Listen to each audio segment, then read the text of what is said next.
It is easier to throw people into jail than it is to build housing, even though throwing people in jail might be more expensive. But ignorance is really breeding this huge negativity towards homelessness. We first have to change what people believe about homeless people before changing their paradigm on homelessness. Just trying to appeal to people's moral prerogatives to try to do the right thing is not reaching people in the way that it was. More people are dying every year. Here in Los Angeles, it's 6 a day. It was 5 a day. Last year, it was 4 a day the year before. Which tells me that we are putting a limit on the value of human lives. Housing First is actually a support program that comes with housing, not a housing program that comes with supports. We actually have to tear down some of those institutions that excel at poverty pornography, but don't excel at good outcomes. Iain De Jong is no stranger to this podcast and to many of you. Our episode, Radical Acceptance, was the most listened to podcast of 2024. There's so much in this podcast. We talk about substance use misconceptions, the failures of the housing-only approach, the failures of messaging and advocacy, and effective best practices, plus so much more. This podcast you want to share with everyone you know. Iain, Mark. Sure you want to do this again? Yes. After thinking deeply and honestly about the last time, I thought, there's so many more things we should talk about, and here we are. And here we are. In Southern California. Yeah. I mean, what a great opportunity. I've been down here working on some other projects, and so when we had the chance to catch up and chat again, I thought it would be foolish to miss this opportunity. So here we are. And we're going to try to produce more of these. Yes. This conversation, be on topic. And since the last podcast, you've started becoming a YouTuber. Yeah, it's been a really interesting ride at Org Code Consulting. Is the YouTube channel. Really just features me providing commentary, sometimes on research, sometimes on current events, sometimes like I call them micro trainings, just little things for people in the sector. But I'm really starting to drive more towards content that I think is going to be a bit more consumable for the masses. So I'm learning a lot. Yeah, we'll put a link down below in the notes. And I just want to encourage you. YouTube is a journey. And you just got to commit to it and keep going. I am fully committed. I mean, one of the things I've decided is that in addition to like commentary and those sorts of things, it's probably the best vehicle to put most of what I know in my brain and in my heart into one place. And I find it's way different than when I tried to write a book, which I did, released a book, but it's way different than that. It's a completely different conversation. I'm loving it. Always impressed by your knowledge and expertise. You definitely are open to growing. Just want to continue to encourage you to keep going. Thanks, Mark. I appreciate that a lot. Not a lot of changes since we met. Okay, what's changed? Well, I think the last time we chatted, the entire homelessness sector was kind of on edge, waiting to see what was going to happen in the Supreme Court. Obviously, the great work that you've done with Invisible People, you've covered Grants Pass and what it's likely going to mean for the sector. I would say when we chatted, odds makers would have said it was probably not going to go the way that most of the people in the sector wanted it to go. So I don't think it was a big surprise. But I still think there was a bit of a more air out of the balloon in the sector and a community of people who are, I think, already pretty tired and dragged down. It was like, oh, dang it, now we're going to have to deal with criminalization on steroids, sweeps, those sorts of things. And some communities, I think, were really grossly underprepared in terms of even when the writing was on the wall to think through that ahead. And I think they're scrambling now. And I think that a lot of those communities that are scrambling are really 2-3 steps behind of where their local decision makers, their law enforcement, abatement, bylaw, those sorts of people, code enforcement, those folks are already at. And so it's playing catch up now. And I think that's the part that's changed, is that the decision finally came through. And while I don't think we've seen the full brunt of the impact yet, we're starting to see the impact of it. And I don't think communities were prepared. More communities, they have a choice, solutions or criminalization. They're pushing towards criminalization. I don't think that should be a big shock to people.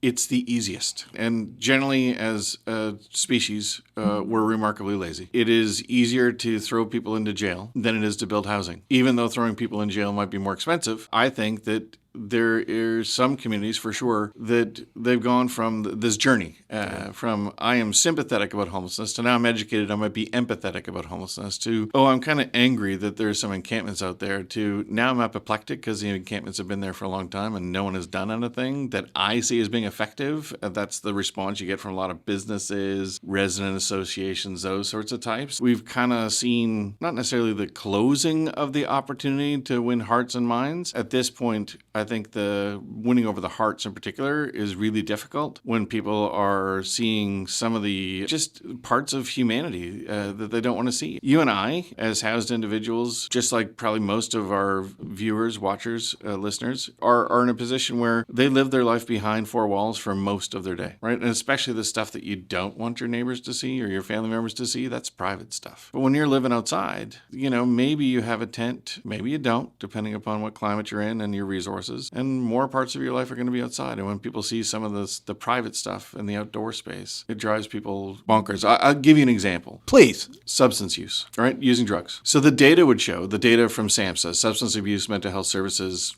Administration, federal government entity here in the United States, they put out these things called community barometers, which will tell us a lot about rates of substance use and a number of other factors in communities, but that's one of them. And overwhelmingly, if you look at just the percentage of people in a community that have a substance use disorder, and you just do some quick math, the number of people homeless and the number of people with a substance use disorder don't even come close. The majority of substance users are housed. Even when we look at death rates of drug poisonings, overdoses, the majority of those deaths are people who are housed. And yet, because it's in your face, because you're seeing it living out loud on your street corner, in your park, etc., there's this feeling that everybody in an encampment is an injection substance user, which they're not. Everybody is a polysubstance user, which they're not. And only people who use substances are living in encampments, which is not true. Or that everybody who uses drugs finds their way into an encampment, right? They must lose their housing and their job and their family and end up in an encampment. And it's not to say that some of that isn't happening, but the gross distortion of that, just from a data perspective, what I'm finding, Mark, and I don't know what you're seeing in your messaging, is that I can even put some of those facts and figures out for people to really start to chew on. And I get that look, much like the dog with the tilted head, like, what? What are you talking about? No, everybody who's in that position is outside and they're living down the street or like half a block away or next door to my building, and they're destroying the fabric of the neighborhood, and it's got to go. And I think that level of like anger, but ignorance is really breeding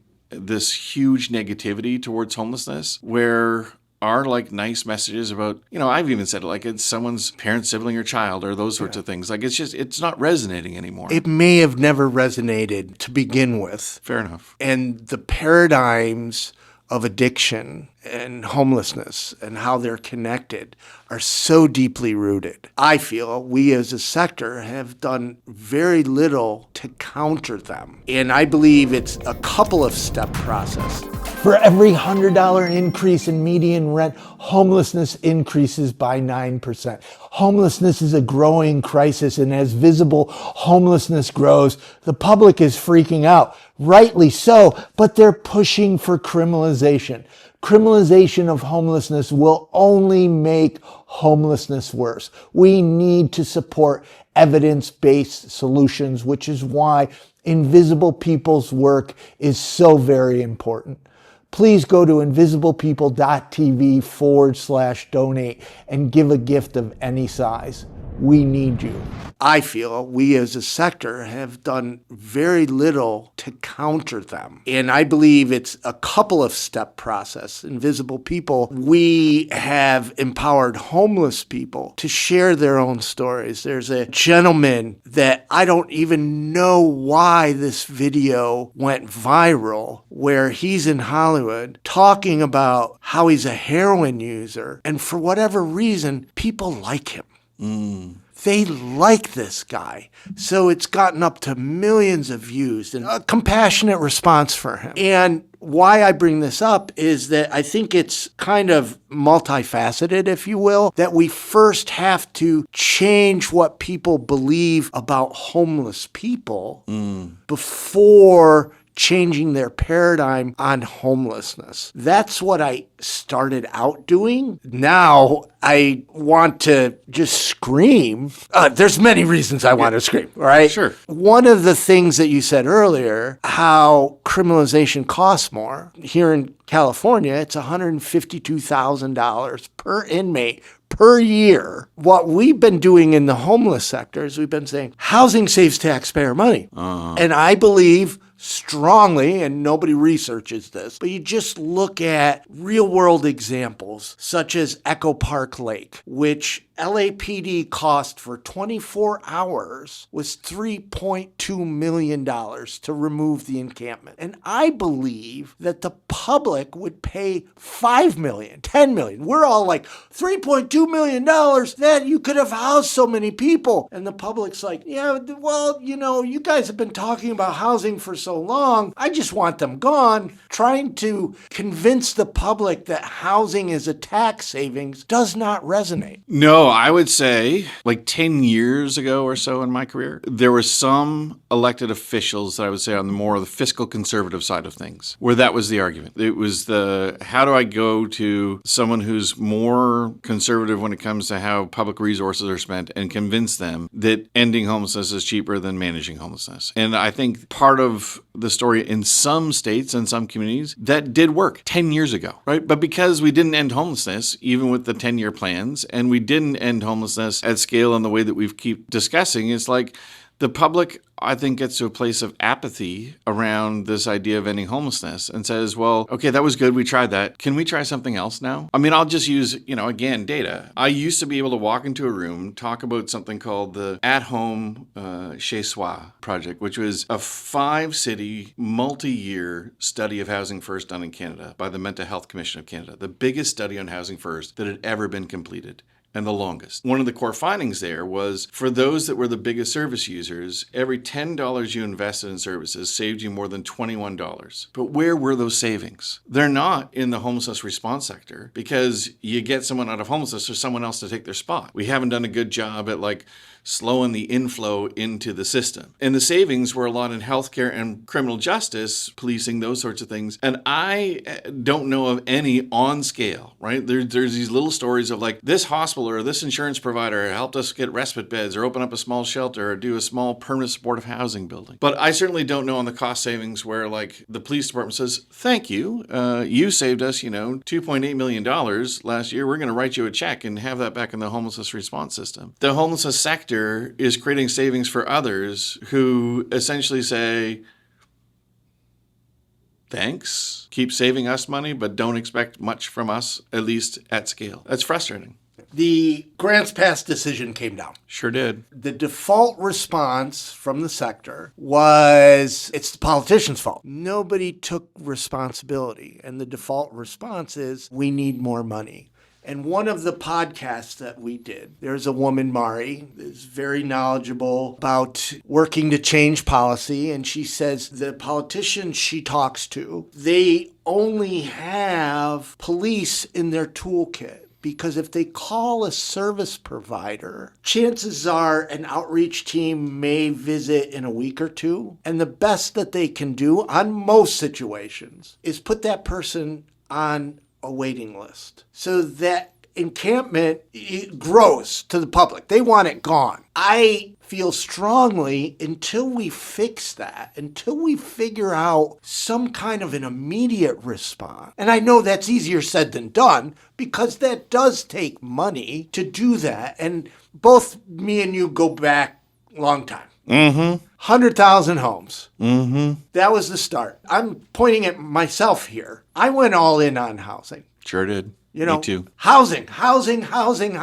Here in Los Angeles, it was housing only. Garcetti had to be forced into bridge housing. All resources went towards housing. Nothing went to what's now called interim housing. Imagine if we were able to see the affordable housing crisis coming and say, okay, yes, housing is the only solution to homelessness, but we have to build some kind of infrastructure to get people out of those encampments, which might grow because of the affordable housing crisis, and build the interim housing of whatever that is. Now we have a mix of hotels, shelters, and some transitional housing is in there. Right. It's the pallet shelters to the congregate shelters, the moteling, the hoteling. Like there's so many variations. You're right, I'm going to Mark. go off on a little rabbit trail, so you got to bring me back. Yeah. One of the things that really bothers me as a marketer, I understand why it is, and I think it's somewhat brilliant. So politicians are now just using the term inside. They had grouped all the different types of,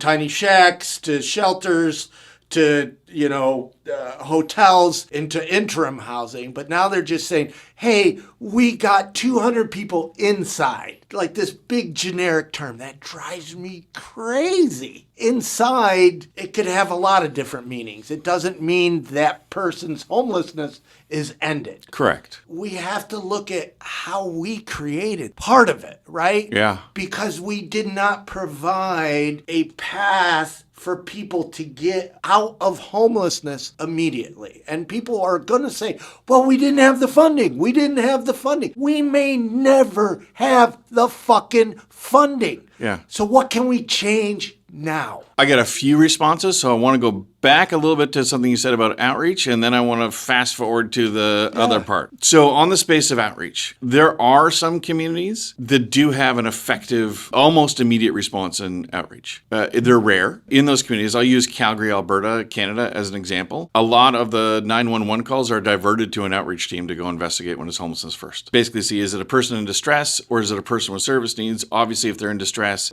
outreach team is going to take action. We're going to get that person support. It is rare. Right? Philadelphia is the only city I know that has a hotline where they respond in 24 hours. And then I also think we look at it from the perspective of outreach, right? What is the function of outreach? And I would say there's two functions. One is the immediate. There's a person in crisis or a phone call, let's say to the mayor's office, and they need to dispatch a social service response. Outreach is the one that they go with. Those sorts of responses can be relatively quicker. But in a lot of those places, I mean, when I've done ride-alongs with outreach teams in communities throughout the country, you show up at the park and they're like, oh, look, it's Bob. So it wasn't an immediate response. It was someone that they already knew. The person wasn't in distress. They just are living with whatever they're living with in terms of their life issues. The neighbors got scared, or, Bob wasn't familiar to that park, even though you knew Bob from other places in the community. And then the other function of outreach, though, which is the part that we need in order to have flow through, is which outreach teams are actually focused on getting people through the system. So it's not just,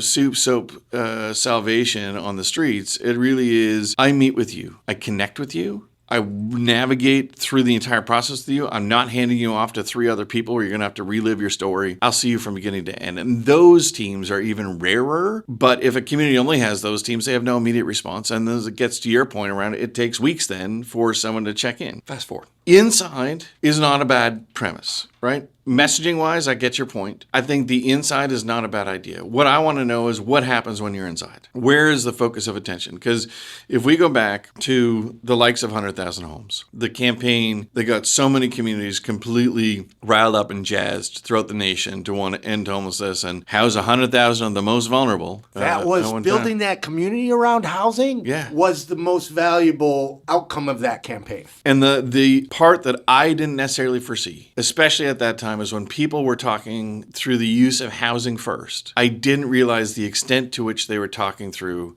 housing only. That it was really not about taking this evidence-based intervention that's been really well researched and basically taking what I'll call the cafeteria approach, which is I'm going to take a little bit of this that I like and a little bit of that I like, but I'm going to leave out all this other stuff that I don't like or don't understand, and I'm not going to practice it. And then wonder why when we have community after community, and this is where I think we get to the rise of some of the, as you've talked about, the rise of the criminalization, is that people are like, does this actually work, this housing first thing? And people say, oh, the evidence is clear, it works. Oh yeah, the evidence is clear. If you do the thing in the way that it's designed, it will work. You do your interpretation of that, it won't work. Plus, now you're getting me all riled up again. The best peer-reviewed studies of housing first will show a range of retention in housing. And that's with either a recovery-oriented housing-focused assertive community treatment team or recovery-oriented housing-focused intensive case management team that will keep, and I'll just generally say, 75 to 80% of people housed. And you and I might say, if we were parts of the general public, hey, 4 out of 5 ain't bad, right? 80%. It's better than the meatloaf odds. 2 out of 3 ain't bad. I got you. Thanks. Yeah. Well, see, Well done. Pop culture references for 1,000, please. In this instance, though, what I have found is that we don't ever want to talk as a community or as a sector or what about the other 1 in 5? What about that one? Or if it is 75%, the 1 in 4. What about that person that we have housed and they've lost their housing, when we rehouse them and they lost their housing, and we rehouse them and they lost their housing, or we got to that stage and they were like, I'm giving up. I'm not working on this anymore. To speak to the fact that some people may need a more advanced level of care than Housing First can provide is in some circles seen as a critique of Housing First that is antithetical to what they believe as a community, where they still continue to think Housing First works for everybody. And the second thing I'll say on that is that many of those studies, as important as they've been in driving the sector, are getting a little dated and haven't necessarily been done in the era of taking someone who uses multiple substances and is living with a brain injury and is living with a mental illness and has got other chronic health issues and is living in an encampment, and they're getting like a 26-year-old case manager who's been at that for maybe like 8 months or a year, and it's their first real career in the sector. And I'm not trying to take away from the youth workforce. We need to help them learn. But I think sometimes we are setting the workforce up to fail by saying we're going to give you this really complex co-occurring needs with this individual and say go in and somehow stabilize them in housing. We're doing this against the backdrop of, I can't think of many communities, if any, that would say our mental health system is awesome or getting access to detox and recovery services is easy. Like, I can't think of those. And the other thing about the homelessness response sector, the blaming of the politicians around the criminalization, listen, we've told the story of heroics, of superheroes, people that do remarkably incredible things with really complex people for next to no money. And we've worn it as a badge of honor. Instead of saying, you know what it's actually going to cost to do this right? You know what it's actually going to cost to invest in housing at scale, from like supportive housing with really intensive 24/7 supports right through to like more general affordable housing. When we get into the cost, people just freak the out and just say, we can't afford that, so what can we afford? Which tells me that we are putting a limit on the value of human lives. And if you exceed that in terms of what we think you are worthy of an investment, then that's too far and you must go. I mean, I'll tell you one other thing, Mark. I'd recently been really taken by this study that was done in Toronto. They looked at 3 different cohorts. They looked at a group living in encampments and shelters, a group in a low-income neighborhood, and then basically general Torontonians. And they compared their health outcomes. And wouldn't you know, surprise, surprise, people who experienced homelessness were dying 17 years before the other groups of people, including the low-income group. And I thought, wouldn't that be great in terms of an outpouring of support and empathy and information sharing that leads to knowledge distribution and people having this aha moment and say, that's terrible, we shouldn't have that happen. And instead, I got emails like, well, it's about time we call the herd. And so it's not just that we've lost the fight in criminalization, trying to convince politicians that, you know, there's more humane ways of doing this. We don't even value human lives in the same way as we once did, either in an economic sense or in a moral sense. Yeah.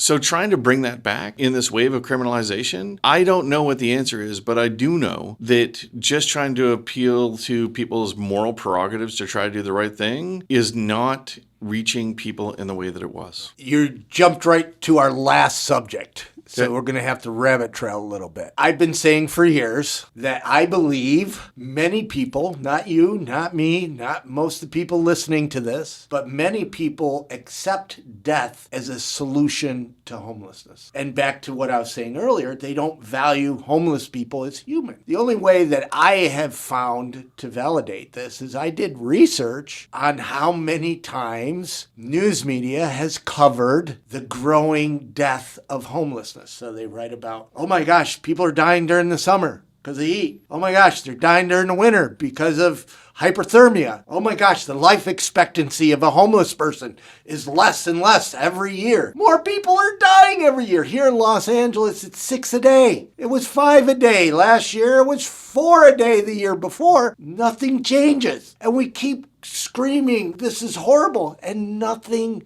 changes. We keep trying to get a empathetic response from people, and it's not working. And it might never have worked. I think in this space, of homeless individuals experiencing death at a much higher rate. I think at a hyper-local level, I can see individual local news agencies going gangbusters on it. I've seen it a few times. But what happens is it tends to go after the service providers and say, how did you dare let this happen? As opposed to policymakers and asking them, how did you let this happen? Right? So it must have been the fault of the shelter or the outreach team or the permanent supportive housing provider. It couldn't possibly have been the politician who rejected some, bill or piece of legislation or funding that would have actually allowed for more access or more housing or more services. So we don't go to that level. Instead, we go to the service provider level, or we see knee-jerk investments. Or they blame on the deeply rooted paradigm that it's addiction. Or the person is basically dealing with the most severe negative consequences of their poor decisions. Yeah. Again, as a society, we need to appreciate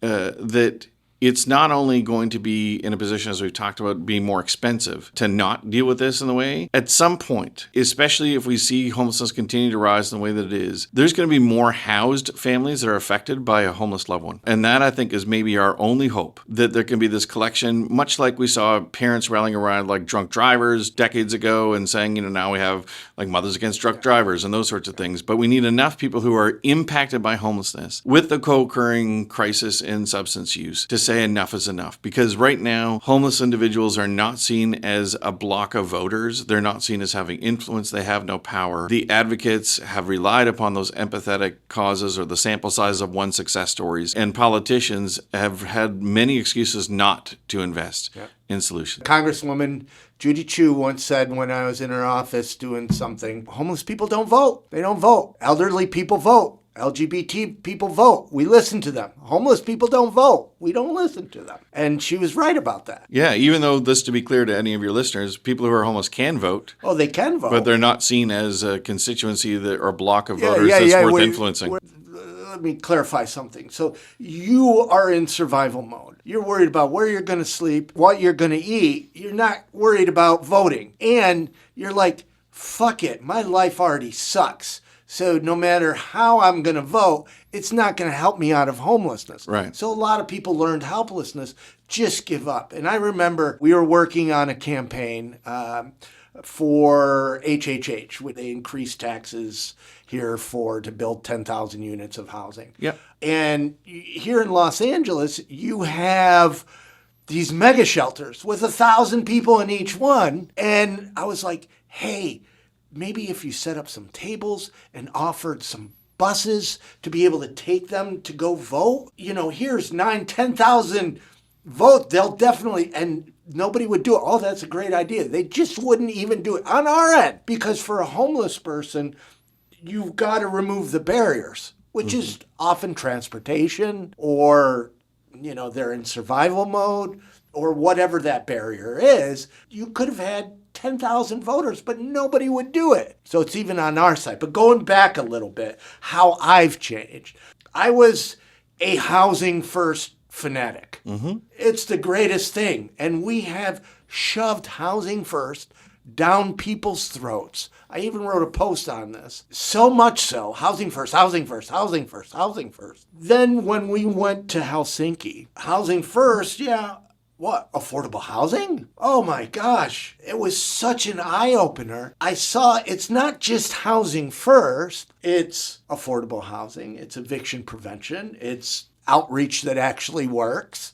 It's housing-focused shelters and housing first. It's not just one or the other. But we went so in on it, and it became politically and socially unacceptable to criticize housing first. There's several things in Finland we could do immediately. Mm-hmm. And they have seen a reduction 12 years in a row. One thing I don't believe will ever happen, if you watch the documentary, we'll link it below. There's a scene where the outreach workers are telling us that they write a report, they call it social reporting, of how they believe housing first could improve. That report goes to their bosses, to the news media, and to politicians, all of them, right? That's transparency like I've never seen, and it's because of a culture wanting to improve, of actually wanting to make housing first work. I was at an event this week, and I met a researcher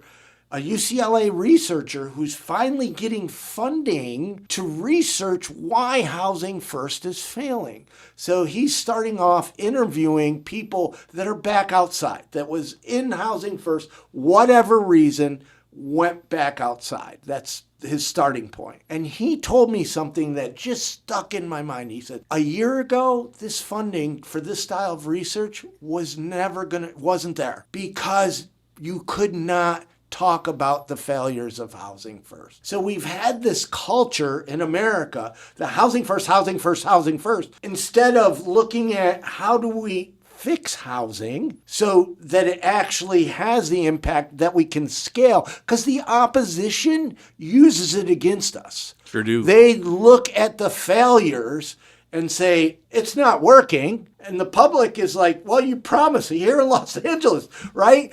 The United Way spent millions of dollars pushing that Prop HHH would end homelessness through housing, and LA's seeing homelessness grow, so they're like, oh, well, the housing doesn't work. Let's have the police clean up Echo Park Lake at $3.2 million.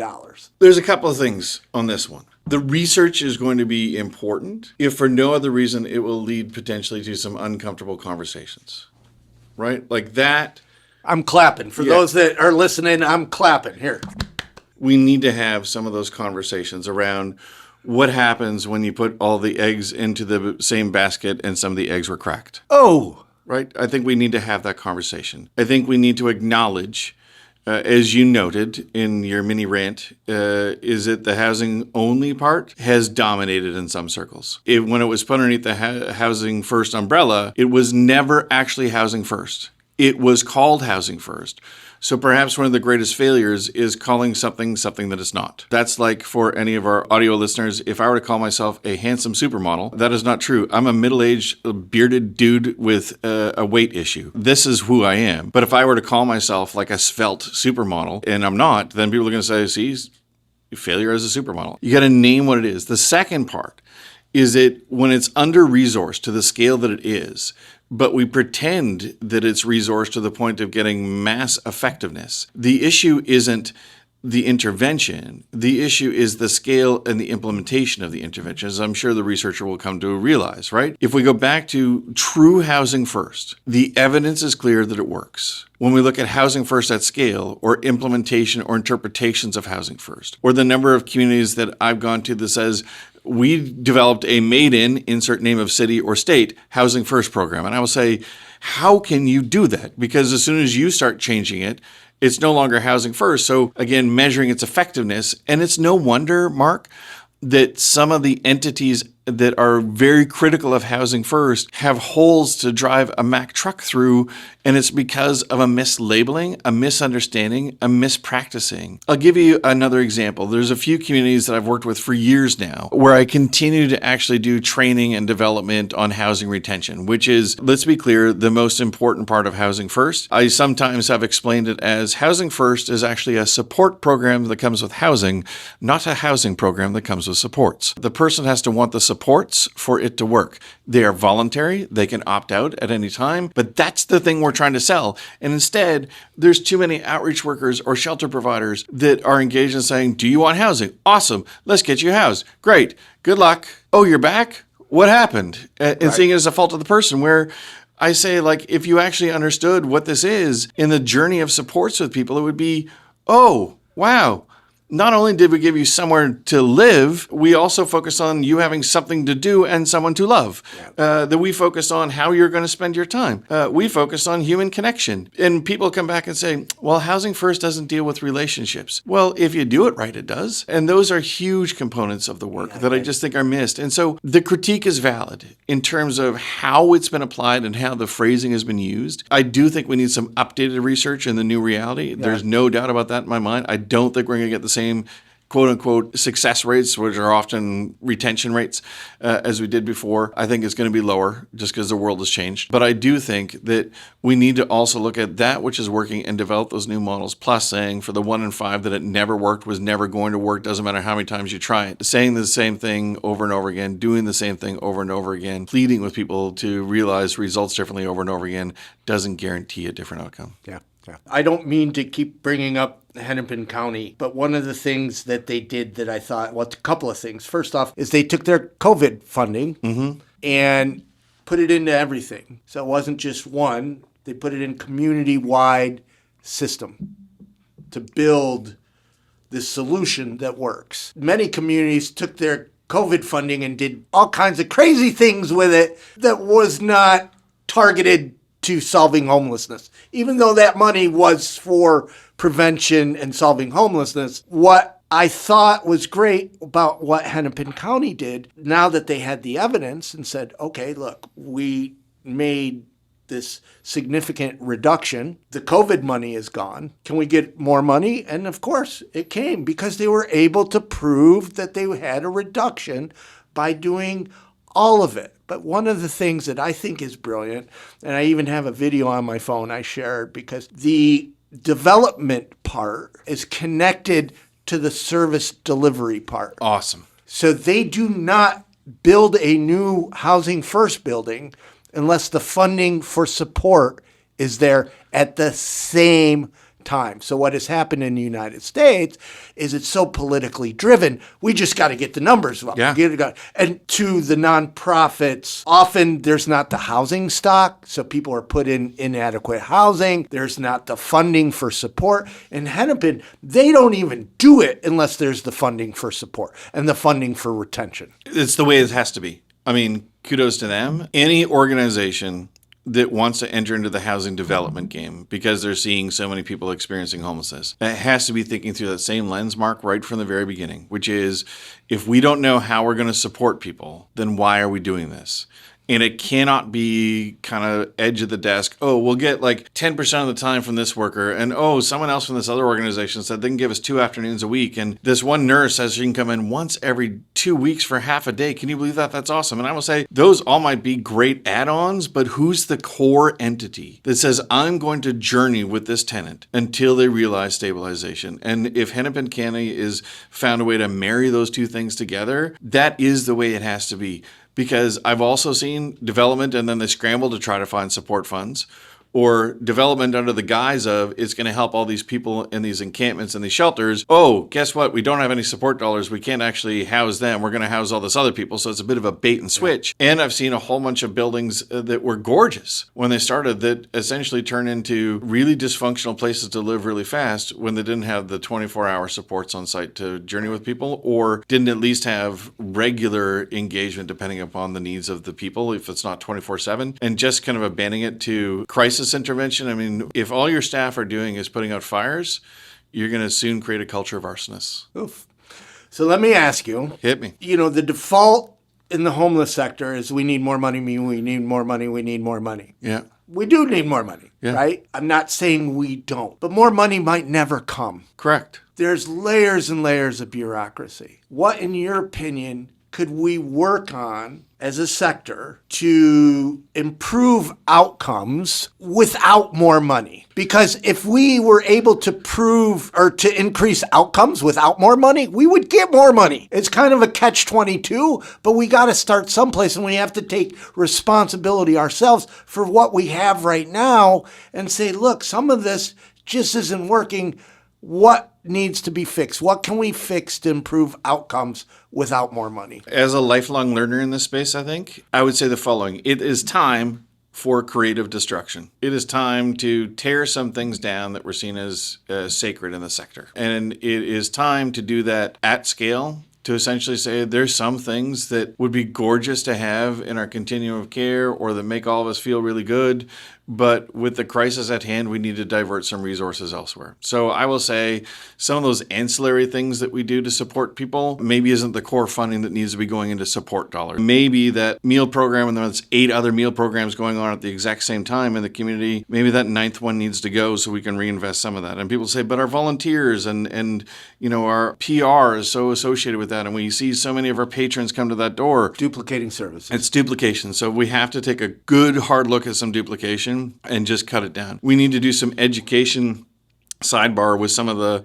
seasonal philanthropy. We are at a time where we're just a few months away from Thanksgiving. I don't know how many turkey dinners we need for people who are homeless. But imagine if some of those same energies and resources went into like a one-time give thanks, but we're not doing turkeys for everybody. Like there's some of that sort of stuff. So that's one. Two, outside of creative destruction, what we can do now, we do not have national standards on what it takes to be housing focused in street outreach. We don't have national standards on what it takes to be housing focused in shelter. There are other countries who are working on these things right now and trying to move in that direction. The opposition to that historically has been, but some of our shelters don't receive much money from us, or there'll be huge resistance from some large mega shelters. We've got to rock. And if we're going to rock this, that means that we actually have to tear down some of those institutions that excel at poverty pornography, but don't excel at good outcomes. There's no standards for dignity in shelter, for providing a safe place. There's no